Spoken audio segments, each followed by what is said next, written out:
Hello everyone, आपका अपने channel non tech tech with SNY में स्वागत है। मैं प्रेमवती यादव। आज हम होम्योपैथी के कुछ इम्पॉर्टेंट रेमेडीज़ के बारे में बात करने वाले हैं जिनका हम इमरजेंसी कंडीशन में यूज कर सकते हैं, या नॉर्मल कंडीशन है, फीवर हो रही है, किसी को कफ हो रहा है, ड्राई कफ देखने को मिल रहा हो, इंजरीज हो गई हैं, तो हम किस मेडिसिन का यूज करें। तो अब हम देखते हैं। अगर कोई पर्सन है, उसको फीवर की कंप्लेन है और वो फीवर जो है इंटरमिटेंट टाइप का हो, जैसे अगर 7 AM से 9 AM 7 AM to 9 AM के बीच में अगर फीवर देखने को मिला हो तो हम यूपेटेरियम परफोलिएटम को दे सकते हैं। 30 में 2 बूंद टंग में दे सकते हैं और उसके 15 मिनट पहले और 15 मिनट बाद पर्सन को कुछ नहीं खाना है ना पीना है। ठीक है, टंग में दे दिया 2 बूंद।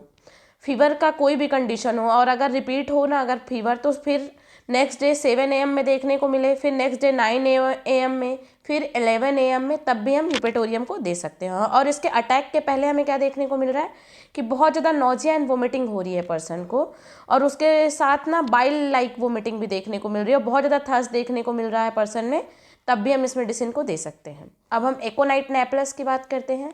ये भी एक्यूट रेमेडी है। अगर किसी पर्सन को फीवर की कंडीशन है तब हम एकोनाइट नेप्लस भी दे सकते हैं। एकोनाइट नेप्लस 30 का जो 2 बूंद हम टंग में देंगे डायरेक्टली, या तो हम ग्लोब्यूल्स के साथ भी दे सकते हैं, 4 ग्लोब्यूल्स दिन में 3 बार।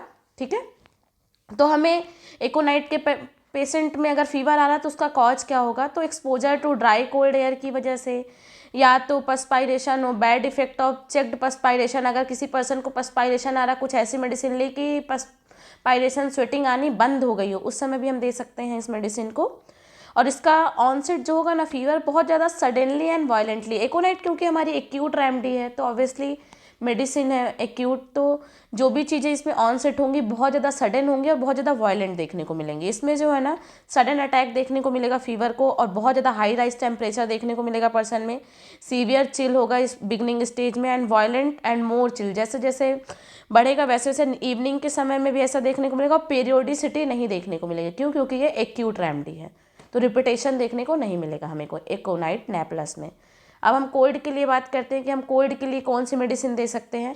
अगर कोई पर्सन है उसमें बहुत ज़्यादा रनिंग नोज हो रहा है, मतलब नाक बहुत ज़्यादा बह रही है और नाक का डिस्चार्ज जो ना एक्रिड टाइप का है, मतलब छीलने वाला हो, उस समय हम एलियम सीपा 30 का यूज कर सकते हैं। एलियम सीपा 30 को भी 2 ड्रॉप उसके टंग में ले लिया, और उसके साथ अगर हेडेक देखने को मिल रहा हो तब भी हम यूज कर सकते हैं इस मेडिसिन का।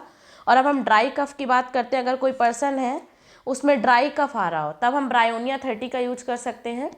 तो ब्रायोनिया में हमें और क्या क्या देखने को मिलेगा, कफ जो होगा ना बहुत ज़्यादा ड्राई होगा, स्पाज्मोडिक होगा, उसके साथ वोमिटिंग भी देखने को मिलेगा, स्टिचेस टाइप जैसे कुछ खिंच रहा वैसा पेन हमें चेस्ट में देखने को मिलेगा। और उसके बाद जो है ना aggravation after eating, drinking, warm room से, एंड गहरी गहरी सांस लेने से भी इसमें हमें एग्रावेशन देखने को मिलेगा ब्रायोनिया में। ड्राई कफ के लिए हम ब्रायोनिया का भी यूज कर सकते हैं। अब हम एंटीमटार्ट को भी दे सकते हैं। अगर कोई पर्सन है उसको बहुत टाइम से कफ बना हुआ है तब दे सकते हैं। तो इसमें पर्सन को कैसा लगता है कि बहुत ज़्यादा म्यूकस जो है उसके ब्रोंकियाई में भरा हुआ है, लेकिन क्या होता है पर्सन जब कफ करता है तो एक्सपेक्टोरेशन मतलब जो उसका स्पूटा है वो बाहर नहीं निकलता है। ठीक है, ये इसकी खासियत है। और अगर कोई पर्सन है उसको राइट साइड का निमोनिया देखने को मिल रहा हो तब भी हम दे सकते हैं। स्प्रिंग एंड ऑटम में इसकी कंडीशन बहुत ज़्यादा वॉर्स हो जा रही हो, डैम्प वेदर में वॉर्स हो रही हो कंडीशन, तब भी हम एंटीमटार्ट का यूज कर सकते हैं। और इसके पर्सन में ना लाइन डाउन से भी प्रॉब्लम देखने को मिल रहा हो, वार्म रूम से प्रॉब्लम हो रहा, चेंज इन वेदर से भी प्रॉब्लम देखने को मिल रहा हो, तब भी इस मेडिसिन का यूज कर सकते हैं। एंटीमटार्ट 30 दे सकते हैं। अब हम हेपर सल्फ की बात करते हैं। अगर कोई पर्सन है उसको बहुत ज़्यादा ठंडी लगती है, हेपर सल्फ हम सब जानते हैं, फर्स्ट ईयर से ही पढ़ रहे हैं कि बहुत ज़्यादा चिली होता है, पूरे सर से को भी कवर करा रखता है। ठीक है, तो इसके पर्सन में हम देखते हैं कि अगर कोई भी पार्ट अनकवर्ड है तो उसमें अगर कफ देखने को मिल रहा हो तब हम दे सकते हैं। कफ का कैरेक्टर कैसा होगा, बहुत ज़्यादा croupy, choking and strangling type का हो, और exposure to dry west wind की वजह से देखने को मिल रहा हो, कोल्ड एयर में जाने से इसकी कंप्लेन बढ़ रही हो, कोल्ड ड्रिंक से बढ़ रही हो, मिडनाइट से पहले अगर कंप्लेन बढ़ने को देख रही मिल रहा हो, मॉर्निंग में देखने को मिल रहा हो, तब भी हम हेपार 30 का यूज कर सकते हैं।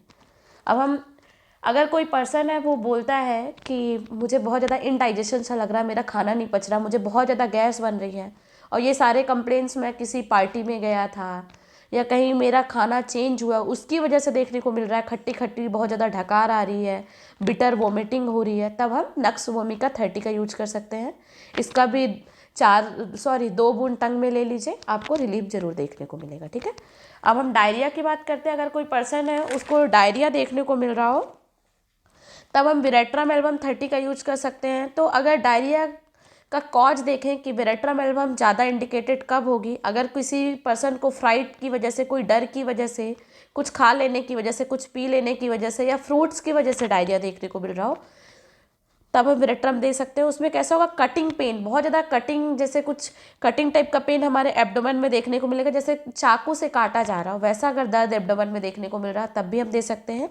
और स्टूल कैसा होगा, बहुत ज़्यादा प्रोफ्यूज होगा, मतलब बहुत ज़्यादा मात्रा में होगा, वाटरी होगा, एंड गुशिंग, मतलब एकदम सडन निकल जा रहा है। और इसके साथ हमें ना स्टूल जब पास करेगा पर्सन तो फ्लैटस भी पास आउट करेगा, तब भी हम दे सकते हैं। और स्टूल के समय ना कोलिक और बहुत ज़्यादा क्रैम्प लाइक पेन देखने को मिलेगा उसके हाथ और पैर में, तब भी हम विरेट्रम एल्बम को दे सकते हैं।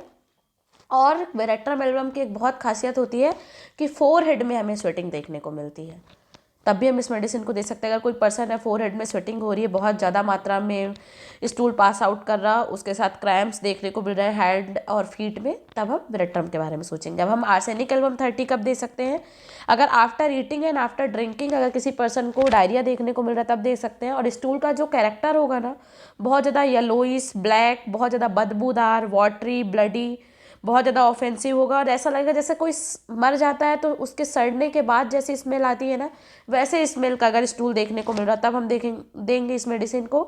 और उसके साथ इसमें बहुत ज़्यादा प्रोस्टेशन, बहुत ज़्यादा थकान देखने को मिलेगी।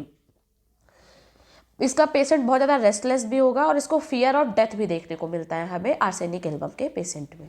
अब हम डिसेंट्री की बात करते हैं। अगर कोई पर्सन है उसको स्टूल के साथ म्यूकस और ब्लड देखने को मिल रहा हो तब हम मैक्सॉल का यूज कर सकते हैं। और इसका अगर मैक्सॉल अगर डायरेक्टली इंडिकेटेड कैसे है तो हम देखें मैक्सॉल के बारे में, तो इसका स्टूल जो होगा ना बहुत ज़्यादा स्लिमी होगा, ब्लडी होगा, उसके साथ कोलिक पेन देखने को मिलेगा।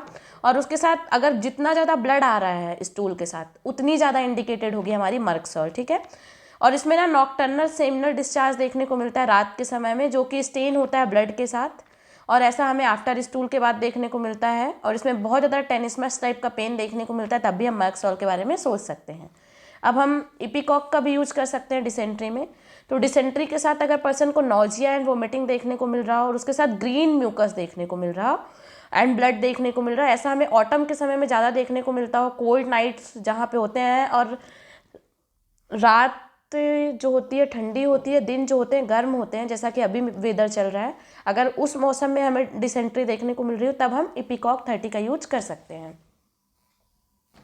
अब हम वोमिटिंग के लिए बात करते हैं, कौन सी मेडिसिन दे सकते हैं। तो हम इपिकॉक 30 का यूज़ वोमिटिंग के लिए भी कर सकते हैं। अगर कोई पर्सन है उसको बहुत ज़्यादा सीवियर वोमिटिंग देखने को मिल रही है तब हम इस मेडिसिन को दे सकते हैं। उसके साथ बहुत जितने भी कंप्लेंट्स हैं, ऑलमोस्ट कंप्लेंट्स हमें वोमिटिंग एंड नोजिया के साथ देखने को मिल रही है।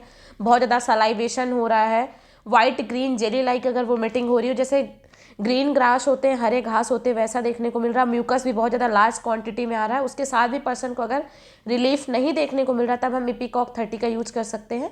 ये बहुत अच्छी एक्ट करती है हमारी।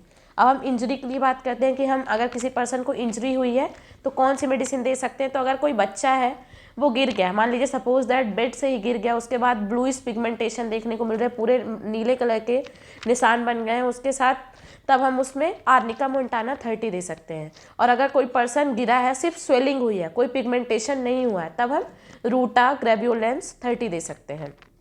अगर कोई पर्सन है तो अगर कट हुआ है तब हम मदर टिंचर डायरेक्टली भी अप्लाई कर सकते हैं पर्टिकुलर एरिया में आर्निका मोंटाना का। अगर कोई पर्सन है उसमें जनरलाइज हेडेक देखने को मिल रहा है, बहुत ज़्यादा हेडेक कंजेस्टिव टाइप का, ऐसा लग रहा है सर पूरा फट जाएगा और टाइट बैंडेज से रिलीफ देखने को मिल रहा हो, तब हम बेलाडोना 30 का यूज कर सकते हैं, बहुत अच्छी एक्ट करती है। अगर सनलाइट में जाने के बाद अगर किसी पर्सन को हेडेक हो रहा हो तब हम ग्लोनाइनम 30 का यूज कर सकते हैं। ठीक है, याद रखिएगा। कट एंड ब्लीडिंग की बात करें तो हम कैलेंडुला ऑइंटमेंट का यूज कर सकते हैं ड्रेसिंग में। आई होप ये वीडियो आपके लिए बहुत यूजफुल होगी और आपको पसंद आई होगी। अगर आपको पसंद आई हो तो वीडियो को लाइक कीजिए, चैनल को सब्सक्राइब कीजिए एंड कमेंट करके ज़रूर बताइए। Thank you for watching.